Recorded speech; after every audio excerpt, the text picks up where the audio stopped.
मेरा certificate name वही है, सो फेसबुक पे भी मुझे लोग वैसे ही जानते हैं, साथ में मेरा काका नेम है। तो मैं सबसे पहले थैंक्स बोल रही हूँ भैया को और जो भी इसके ऑनर हैं जिन्होंने इस प्रोग्राम को शुरू किया है। और मुझे भी ये व्हाट्सएप से ही पता चला।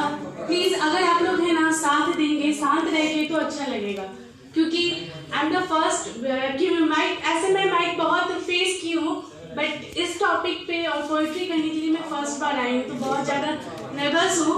तो एक रिक्वेस्ट है कि प्लीज़ मेरा साथ दीजिएगा, बस टैलेंट बना दीजिएगा, भले ताली से बात नहीं दीजिएगा, चलेगा। ओके, तो शुरू कहना है कि दो शब्द कहने से पहले आप सबों को प्रणाम करूंगी, दो शब्द कहने से पहले आप सबों को प्रणाम करूंगी, और मेरी बातों में कुछ गुस्ताखी ना हो जाए इसलिए पहले ही माफी की फरमाइश करूंगी।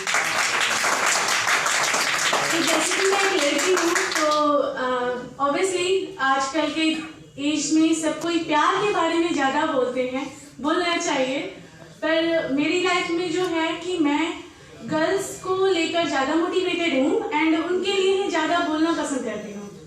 सो आपके पास अगर दिल है तो मुझे एक बात बताइए, दिल में मेल और फीमेल का कोई मिक्सचर है क्या? नहीं है ना। आपके पास दिल है और उसको आप ये नहीं बोल सकते कि ये गर्ल्स का है, ये बॉयज़ का है, अगर निकाल के सामने रख दिया तो एक छोटी सी म्यूजिक के साथ में अपनी जो भी है पोइट्री, जो भी मैंने अपनी से लिखी है उसको मैं बोलना चाहूँगी।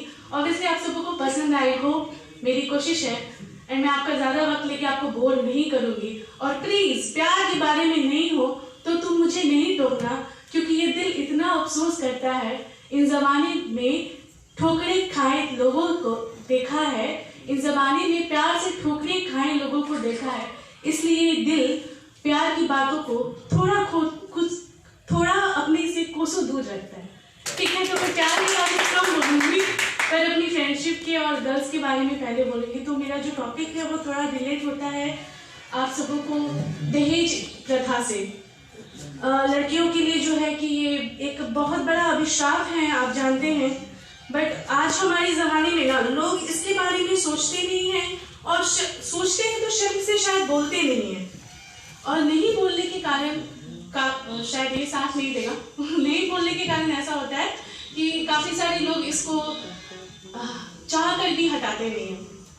तो एक छोटी सी स्टोरी ये है कि दो लोग मिल गए थे एक बंधन में, मैं इसका साथ ले रही हूँ कि दो लोग मिल गए थे एक बंधन में और एक छोटा सा काफिला चला था कि दो लोग मिल गए थे एक बंधन में, एक छोटा सा काफिला चला था। किसी लड़की ने प्यार किया एक लड़के से और उसके साथ भर चलने का एक वादा रचा था। आ गई थी ऐसी घड़ी कि अब कहते हैं चलो प्यार हो गया है, आ गई थी ऐसी घड़ी कि कहते थे चलो अब प्यार हो गया है, एक रिश्ते में बनने का अब सौगात हो गया है, यानी शादी करनी थी। ठीक है, तो जरूरी नहीं है कि सबकी लव मैरिज हो, सबकी अरेंज मैरिज हो, बट मैं आप लोगों को एक ऐसी स्टोरी सुना रही हूँ जिसमें आप एक प्यार वाली लव को भी आज के समाज की कुप्रथा को फेस करते देखोगे। ठीक है, मेरी एज 24 से 25 साल है, तो आप मेरे लाइफ से इसे रिलेट कर सकते हो। ठीक है, देन स्टार्ट ऐसे कि दो प्राणी मिलकर बंधे एक डोर में सपनों से जाने लगे अपने घरौंदे की। उस घर में एक परी आई, एक छोटी सी कली आई। जब दो प्राणी मिलते हैं तो ये नहीं जानते कि भाई लड़की होगा कि लड़का होगा, ऑब्वियसली ना, देन लाइफ शुरू हो जाती है। तो उस घर में एक परी आई, एक नन्ही सी कली आई, आंगन में खेलती, माँ की गोद में सोती। खुशी से पिता उसे गोद में उठाते और अपनी बाहों में भर के पूरी दुनिया घुमाते। अब बेटी है तो फर्स्ट बच्चा सबको प्यारा होता है कि नहीं यार, होता है ना। तो पिता शुरू में अगर नाराज हो तो भी बाद में मान जाता है, चल, क्योंकि आजकल पुरुष प्रधान देश है और पता नहीं ये मेंटलिटी कब चेंज होगी, पर बच्चों को कोई भी हो बाद में माँ बाप प्यार करते हैं। तो खुशी से पिता उसे कंधे में बैठाते और सारी दुनिया घुमाते। पर अब तो बेटी बड़ी हो रही और उसकी पढ़ने की समय हो रही। जनरेशन है ना भाई, अब हम लोग तो टीनेज से बड़े होंगे और हमारे जनरेशन में इतने भी हम लोग ओल्ड मॉडल नहीं थे कि बच्चों को शिक्षित नहीं किया जाए।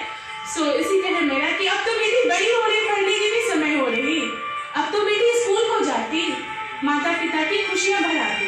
क्योंकि जैसे कि मैं यहाँ आज बोल रही हूँ तो मुझे भैया लोग के चलते अपॉर्चुनिटी मिली है, मेरी माँ ने सपोर्ट किया है, सो आई एम देयर। जैसे भैया ने कहा था कि लोगों को मौका मिलता है बट फैमिली सपोर्ट नहीं होता है, सो देन वहाँ मिलता है तो आप स्कूल से ही अपनी लाइफ को समय पर से स्टार्ट करते हो।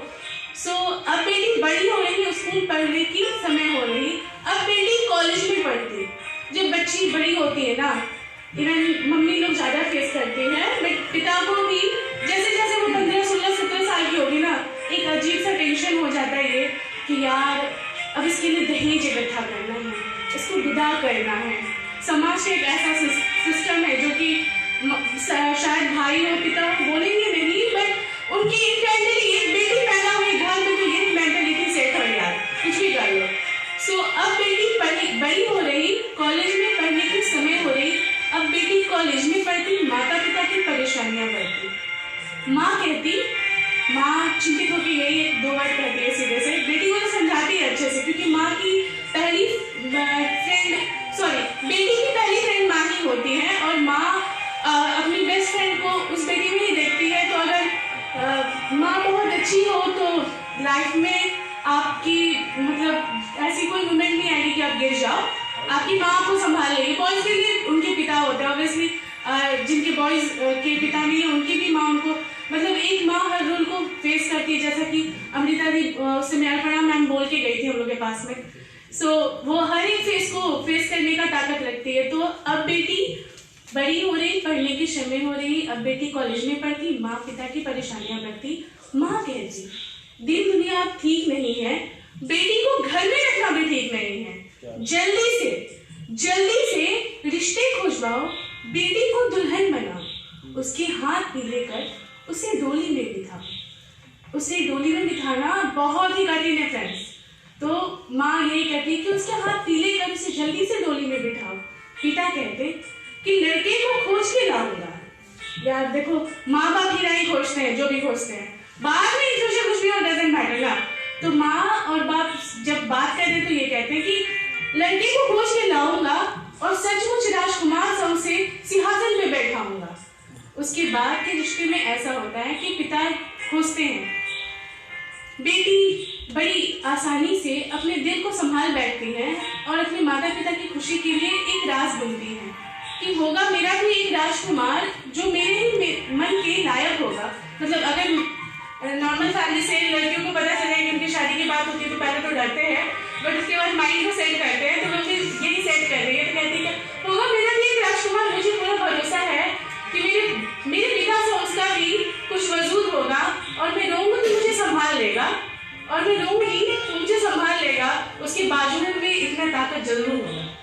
तो ये सब में नहीं होता है, ठीक है। सो आगे ऐसा होता है कि अब पिता रिश्ते को जाते और लड़के वालों से बात होती।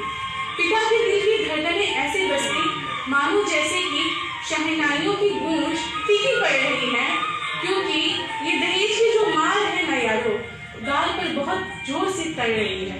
इसकी जो आवाज होती है ना, सबके गाल में इतनी ज्यादा गूंजती है, तो वही है कि ये दहेज की जो मार है ना यारो, गाल पर कुछ तेज पड़ रही है। पिता कहते कल बेटी को विदा तेरे घर में जरूर ले जाऊंगा और आपसे अपना रिश्ता पूरा निभाऊंगा। पर लड़के वाले कहते हैं अरे मैंने तो अपने लड़के को पढ़ाया है, वेल एजुकेटेड, डीएम बनाया है, मतलब अगर पद बहुत अच्छा हो तो दहेज बहुत देना पड़ता है। अरे मैंने तो अपने लड़के को पढ़ाया है, वेल एजुकेटेड, डीएम बनाया है, तुम क्या बिना दहेज के मुझे अपनी बेटी ले जाओगे? तुमको क्या लगता है मैंने अपना घर धर्मशाला बनाया है? तो ऐसा है कि तेरी बेटी फिर भी नहीं है मुझे सुकून, दहेज लाना तो है तेरी बेटी कबूल। वो कहता है कि दे दोगी बेटी तो नहीं है मुझे सुकून, दहेज लाना तभी तेरी बेटी है कबूल। अब बेटी की आंखें भी भर आती हैं, आंखों से दो चार नहीं आग की समुद्र बह जाती है। अगर वो बेटी चुपके से सुन रही हो, एक इमेजिन कीजिए माइंड में, अगर वो बेटी की सारी बातों को चुपके से सुन रही हो तो उसके दिल में क्या चल रहा होगा? सो बेटी कहती है कि लाखों घर बर्बाद हो गए इस दहेज की बोली में, और अर्थी चहल रही हजारों कन्या बैठ न पाए डोली में, और डोली उठी है दुल्हन की।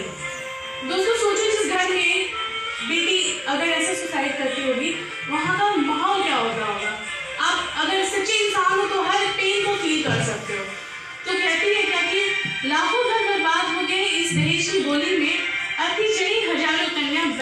पाए डोली में, अर्थी उठी है दुल्हन की और राह चली शमशान की, आखिर कब तक जलेगी इस आग में ये बेटी हिंदुस्तान की, ये बेटी हिंदुस्तान।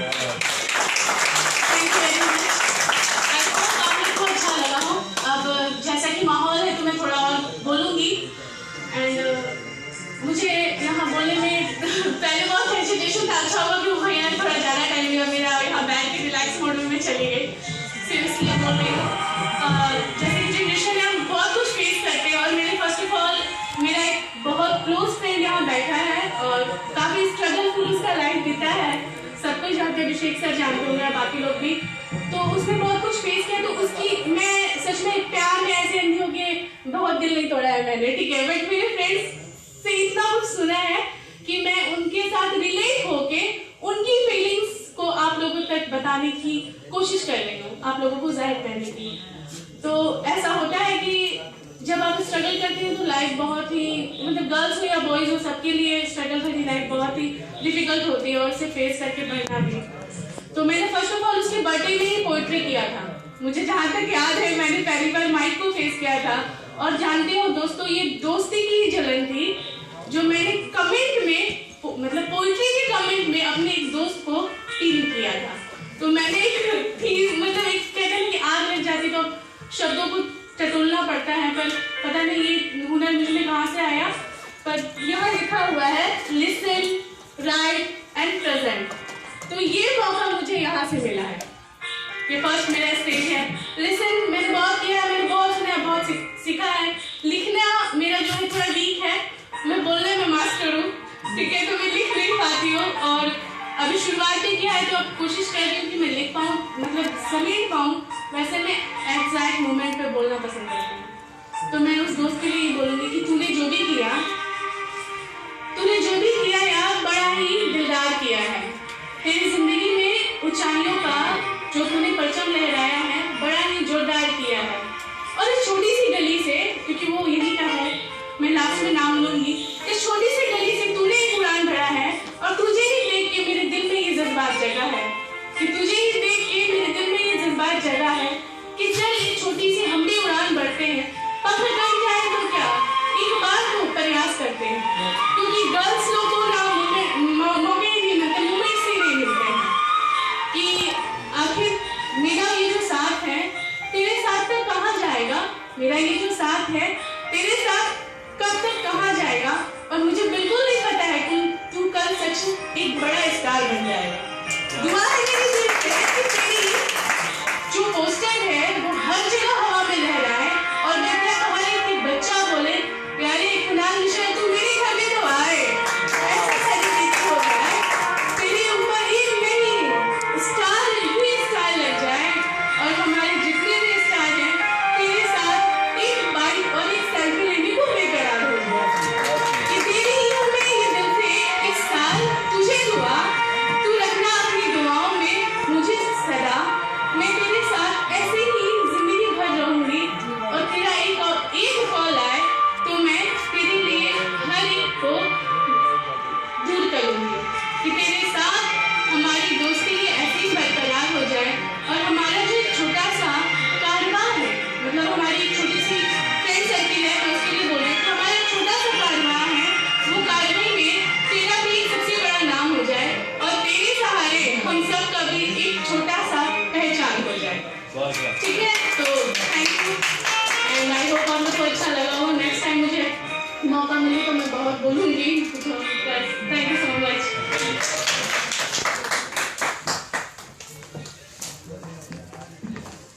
Thank you. ये है कुणाल मिश्रा माय फ्रेंड जो कि अभी बहुत स्ट्रगल कर रहे हैं। एक्चुअली मैं भी 2 लाइन बस ये बोलना चाहता हूँ।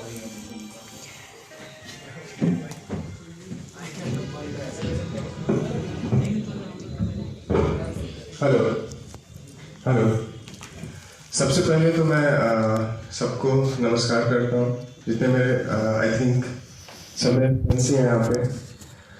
तो मैंने एक लास्ट ईयर मैंने 2 साल पहले देखा था कि इस टाइप का कुछ ओपन माइक पोएट्री कंपटीशन हो रहा है बेतिया में एंड ऑर्गेनाइज मिस्टर आदित्य लोक पाठक उनकी टीम कर रही है, जो कि एक बहुत अच्छी बात है और बहुत अच्छे अच्छे प्रतिभान शायर हैं, लोग हैं, बहुत अच्छी अच्छी कविताएं बोल रहे हैं, लाइन्स बोल रहे हैं। और अभी मैंने बिल्कुल भी एक्सपेक्ट नहीं किया था कि माय फ्रेंड कि वो यहाँ पे होगी और will give a tribute for me. तो इसके लिए कब से मैं बैठ के एकदम ये हो गया कि ये दिल टूटा है, वो टूटा है। उस पर बस मैं 2 लाइन बोलूँगा कि मत करो ख्वाहिश किसी को पाने की, मत करो ख्वाहिश किसी को पाने की, बड़ी बुरी नजर है इस जमाने की। मत करो ख्वाहिश किसी को पाने की, बड़ी बुरी नजर है इस जमाने की। खुद को बना लो तुम इस काबिल कि दुनिया ख्वाहिश करे तुम्हें पाने की। और लास्ट बस एक लाइन में, क्योंकि इतना सा ट्रिब्यूट किया सबने, तो will say Aditya is a very good lyricist. तो उनका एक लिरिक्स है जो बहुत ही खूबसूरत कंपोजिशन बन रहा है, जो मैं गाना बनाने वाला है बहुत जल्दी। तो वो एक minute, I just forgot the, मुझे आदित्य ने एक लिरिक्स भेजा एंड वो बोला कि एक्चुअली वो एक चाहते हैं कि गाना बनाना। Sorry for the time. तो उनकी लाइंस थी कि तुम दूर हो इन निगाहों से, मत तोलना बातें मेरी, तन्हा किसी उन रातों में तुम खोलना रातें मेरी। शिकवा नहीं पर तुमसे है ख्वाहिश मेरी अब तो यही, तुम दूर हो इन निगाहों से, मत तोलना बातें मेरी। तो ये लाइंस है, तो इसका कुछ बनेगा बहुत ही जल्दी, एक अच्छा गाना बनेगा।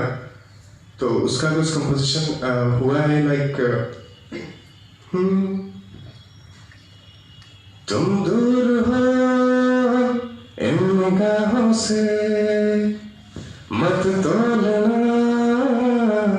बातें मेरी, तन्हा किसी उन रातों में तुम खोलना रातें मेरी। शिकवा नहीं पर तुमसे है ख्वाहिश मेरी अब तो नहीं, तुम दूर हो इन निगाहों से, मत तोलना बातें मेरी। तो बहुत जल्दी आप लोग के बीच में होगा, thank you and all the best सबको, and I will take you leave guys. So thank you for your invitation.